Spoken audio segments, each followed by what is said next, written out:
So one thing you can do, it's a sort of a standard practice in a lot of coffee shops when people are first getting into espresso tasting, is to just pull a shot and have like 6 cups lined up and just take a little bit, let it run for a few seconds, switch the cup, let it run for a few seconds, switch the cup.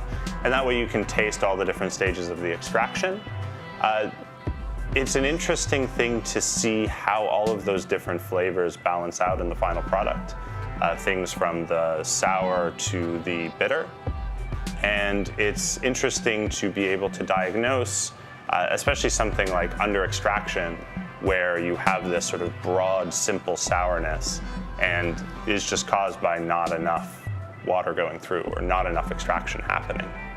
Something that I like to show people to do along those same lines, but in a different way, is pull people different brew ratios of the same coffee. So instead of this idea of splitting it out among one extraction, using one coffee and saying, okay, what does this taste like as a 1-to-1 brew ratio, a 1-to-2 brew ratio, or a 1-to-3 brew ratio?